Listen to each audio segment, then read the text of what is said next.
సతీదేవి శివుని వరునిగా పొందుట, భగవంతుడగు శివుడు బ్రహ్మను దక్షుని వద్దకు పంపి సతీదేవిని వరించుట. బ్రహ్మ పలికెను, మునీంద్ర, సతీదేవి ఆశ్వయుజ మాస శుక్లపక్షమున అష్టమి తిథియందు ఉపవాసముండి భక్తిభావముతో సర్వేశ్వరుడగు శివుని పూజించెను. ఇట్లు నందవ్రతమును పూర్తి చేసిన నవమి తిథియందు పగటిపూట ధ్యానమగ్రురాలైన సతీదేవికి శివభగవానుడు ప్రత్యక్ష దర్శనమును ప్రసాదించెను. ఆ స్వామి శ్రీ విగ్రహము సర్వాంగ సుందరమై గౌరవర్ణముతో శోభలులుకుచుండెను. వారికి 5 ముఖములుండెను. ప్రతి ముఖమునందు 3 నేత్రములుండెను. పాల ప్రదేశమున చంద్రుడు శోభలులుకుచుండెను. ఆయన చిత్తము ప్రసన్నముగా వెలుగులీనుచుండెను. కంఠము నీలమయ్యుండెను. ఆ స్వామికి 4 భుజములుండెను. ఆ ప్రభువు తన చేతులు యందు త్రిశూలమును, బ్రహ్మ కపాలమును, వరద అభయముద్రలను ధరించియుండెను. ఆయన శరీరమంతయు భస్మమయ అంగరాగముతో ఉద్భాసితమగుచుండెను. గంగ ఆయన మస్తకపు శోభను పెంపొందించుచుండెను. ఆయన అంగములన్నీయు మనోహరములుగా నుండెను. ఆ ప్రభువు మహత్తరమైన లావణ్య ధామముగా గోచరమగుచుండెను. వారి ముఖము కోట్ల కొలది చంద్రులతో సమానముగా ప్రకాశించుచు ఆహ్లాదకరముగా నుండెను.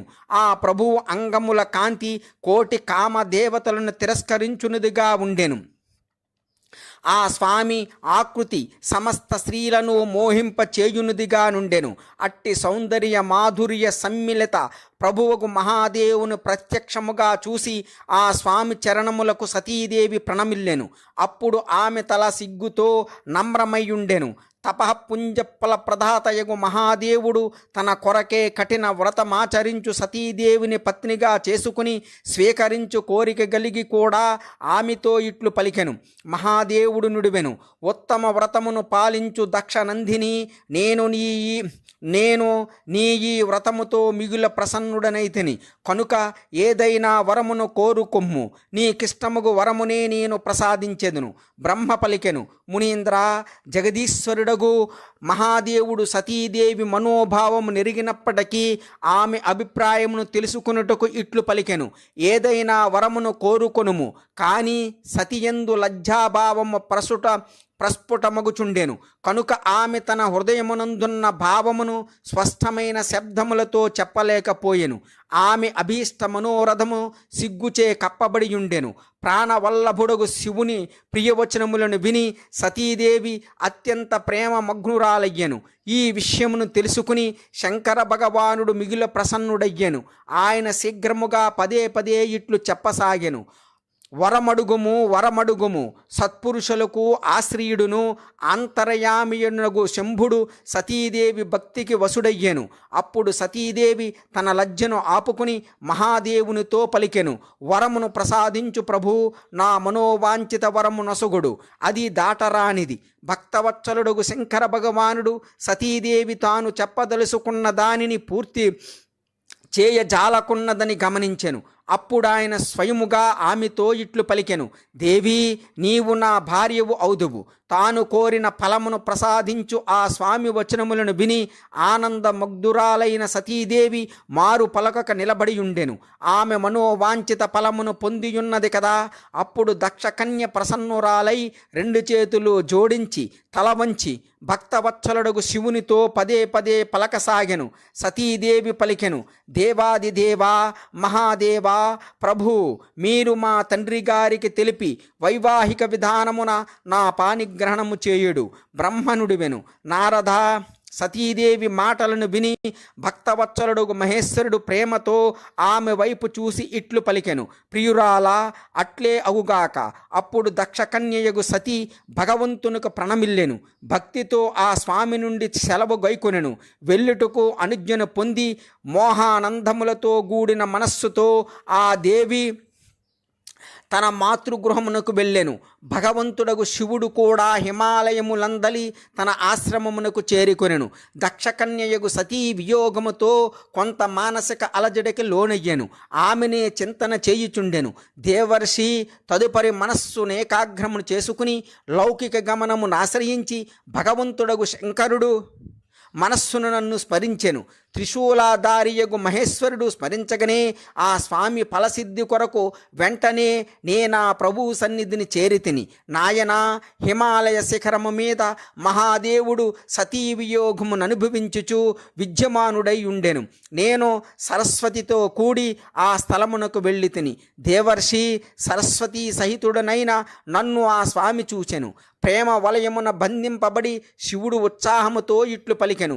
శంభుడు పలికెను, బ్రహ్మదేవా, వివాహ కార్యమునందు స్వార్థ బుద్ధినంతయు వినియోగించి తిని.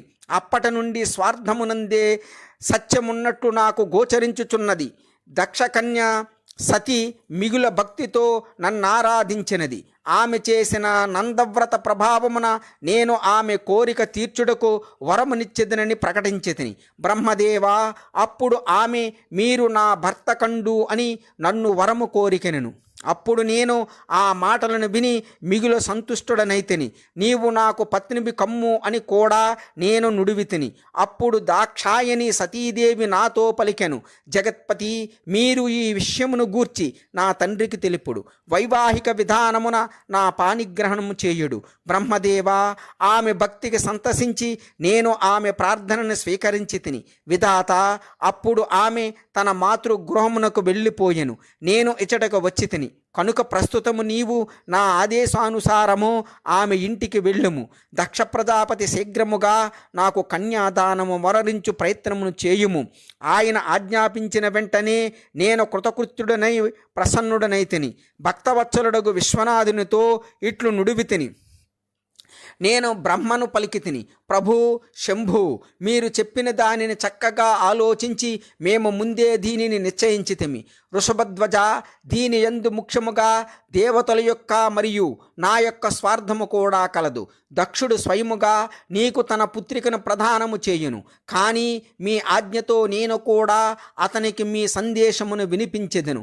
సర్వేశ్వరుడు మహాప్రభువు అగు మహాదేవునితో ఈ విధముగా వచించి నేను మిక్కిలి వేగవంతమైన రథమునందు కూర్చొని దక్షిణ గృహమునకు చేరితిని. నారదుడు అడిగెను, వక్తలలో శ్రేష్ఠుడవైన మహానుభావ, విధాత, సతీదేవి ఇంటికి తిరిగి వెళ్ళినప్పుడు దక్షుడు ఆమె కొరకు ఏమి చేసునో తెలుపుడు. బ్రహ్మ చెప్పెను, తపస్సు ముగించుకుని మనోవాంఛిత వరమును పొంది సతీదేవి తన గృహమునకు తిరిగి వెళ్ళి తన తల్లిదండ్రులకు నమస్కరించెను. ఆమె తన చెలికత్తెల ద్వారా తన తపస్సుకు సంబంధించిన సమాచారమంతయు తల్లిదండ్రులకు వినిపించెను. సతీదేవికి మహేశ్వరుని వలన వరము లభించినదని, ఆమె భక్తికి ఆయన మిగులు సంతుష్టుడయ్యనని ఆ చెలికత్తె వారికి చూసించెను. ఆ శకి నోటి నుండి వృత్తాంతమునంతయు వినిన తల్లిదండ్రులకు మిక్కిలి ఆనందము కలిగెను. వారు గొప్ప ఉత్సవమును చేసుకునిరి. ఉదార మనస్కుడైన దక్షుడు మహామనస్వినియగు వీరినియును బ్రాహ్మణులకు వారు కోరిన ద్రవ్యములను నొసగిరి. అట్లే అందులకు దీనులకు కూడా ధనమును పంచిరి. ఆనందమును పెంపొందించు తన పుత్రికను కౌగులించుకుని తల్లి వీరిని ఆమె తలను మూర్ఖొనెను. ఆనందమగ్రురాలైన ఆమెను పదే పదే ప్రశంసించెను. కొంతకాలము గడిచిన తరువాత ధర్మజ్ఞులతో శ్రేష్ఠుడగు దక్షుడు ఈ విధమైన చింతనలో పడెను, నేను నా కుమార్తె యొక్క వివాహము శంకరునితో ఎట్లు చేయగలను?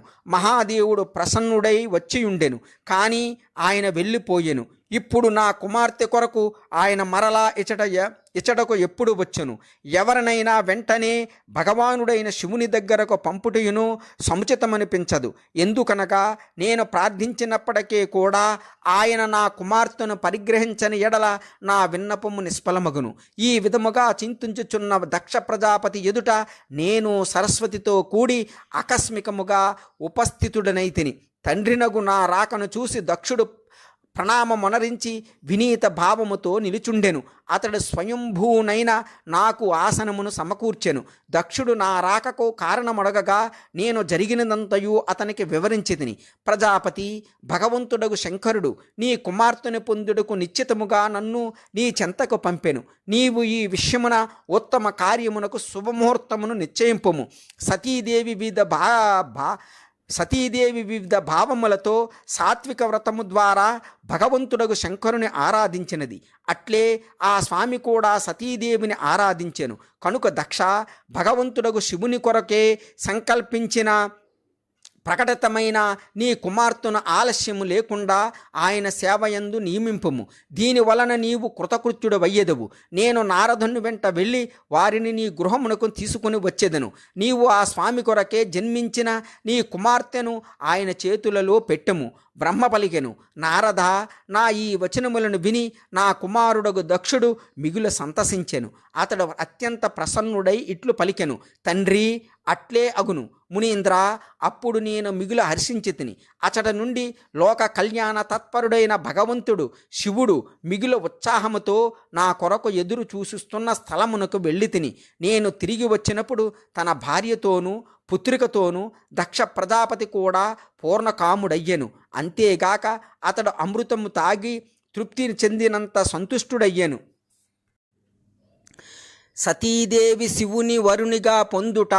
భగవంతుడగు శివుడు బ్రహ్మను దక్షుని వద్దకు పంపి సతీదేవిని వరించుట. బ్రహ్మ పలికెను, సతీదేవి శివుని వరునిగా